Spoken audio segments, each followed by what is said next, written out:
My dad cheated on my mom and then treated me like trash in favor of his new family, but my grandparents saw this and left me the house in their will. Now he's begging me to let him stay. Plus one update. Original post.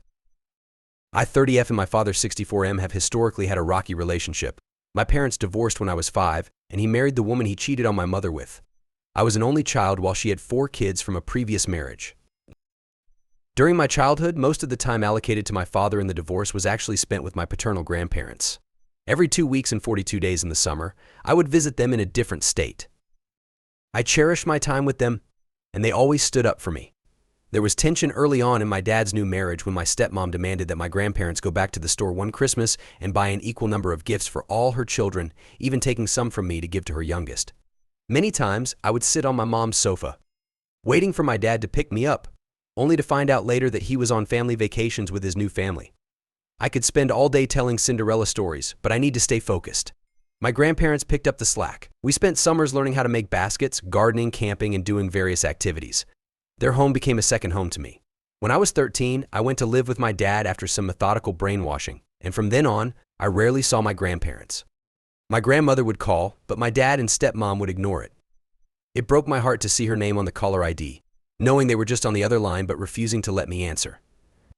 They wouldn't allow me to speak to her unless I sat at a table with them during the call, making it an uncomfortable and controlled situation. Fast forward to the summer of my freshman year. We visited my dad's side of the family. On the last night, my aunt and uncle, who lived next door, asked if I could stay the night with my cousins. My stepmother wanted her youngest daughter to be included, but they declined because my stepsister had a reputation for stealing. A fight broke out in the front yard, escalating into physical altercations. My stepmother shoved my 74-year-old grandfather to the ground. He had a hip replacement in the 90s and already walked with difficulty. I was utterly terrified and distraught as the chaos unfolded. I packed my belongings because they said we were leaving that night. I doubted it would be the last straw, and I would never forgive them. We missed my grandparents' 50th wedding anniversary because my stepmom was still upset about what his family did to her that night. The next spring, my grandfather had a stroke, and he was never the same. The man who helped raise me in the face of my dad's shortcomings no longer remembered my name. He passed away in 2014. When I turned 18, I left home to go to college, where I met my husband. He has been my rock, especially when my dad throws fits for not getting his way. In recent years, my husband has shown me nothing but unconditional love and support. And he has been the father to our child that mine could never manage to be. I go no contact with my dad every couple of years due to his behavior. There's an old saying that time heals all wounds, but I don't believe that to always be true.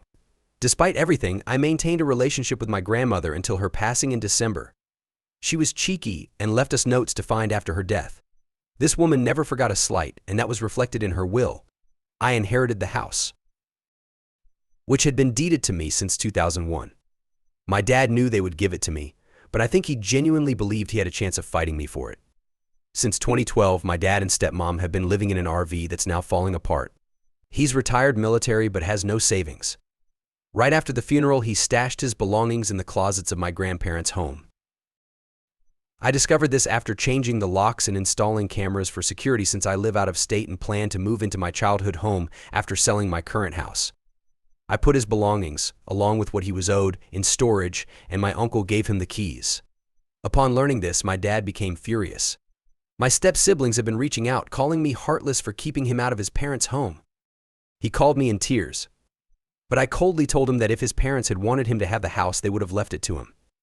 I also pointed out that he should have treated his parents better when they were alive. I have the deed in my hands, and there's nothing he can do about it. The estate is almost settled, and the land he does get will also have my name on the deed. I would much rather share my childhood home with my daughter, filled with all the whimsical memories it holds, even if it means my dad ends up homeless. Up in the comments, 3 out of my 4 step-siblings are on welfare, and between all 4 of them, they have 12 children. They already have too many kids to take care of my dad and stepmom. My dad and stepmom have spent a lot of money supporting my stepsisters over the last 2 decades, which has likely contributed to their current financial state. Update 11 months later. I promised an update, and it's taken me some time to sit down and gather my thoughts to really take in the reality of my situation. It's taken me 31 years to finally see beyond the rose-tinted glasses I had on when it came to my relationship with my father. Quick recap to catch you up on the events that have transpired since I last posted. I inherited my grandparents' home. My father and stepmother wanted to move in and I said no. My dad then decided to leave my stepmother and reconcile with me.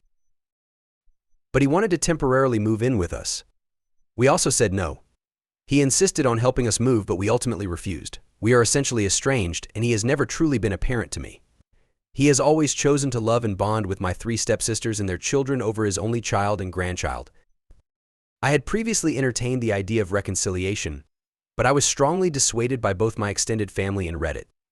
A week before the move, my dad did come to Kentucky and left my stepmom, as he had said he would. However, the way he did it was cowardly.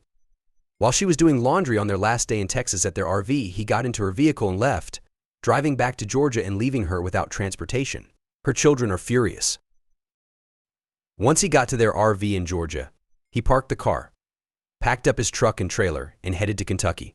He spent a week here on his property, which is next to my inherited home. He was essentially camping in a small trailer he uses to haul things for flea markets. He asked if he could use my water hose to shower, and I agreed, thinking, what could it hurt since I had cameras outside? Well, here's where I was wrong. I got a call from him saying water was pouring from under the house. I told him to shut the water off immediately. The house has been having leaks since I took possession, as it has 60-year-old plumbing that will be replaced once I sell my home. I had my uncle come by to confirm the issue, and then I scheduled a plumber to assess what needed to be done. This all happened just 5 days before we were set to arrive with a moving truck from Florida to Kentucky. It turned out that a pipe had split under the sink, and the water heater had busted during the winter. During this time, a storm came through, and the power went out. My dad found a key I had left in a flower pot for the plumber and entered my home. When we arrived, he told us he had sprayed the yard for ticks, done pest control, and also cleaned and sprayed for pests inside the home. I was livid.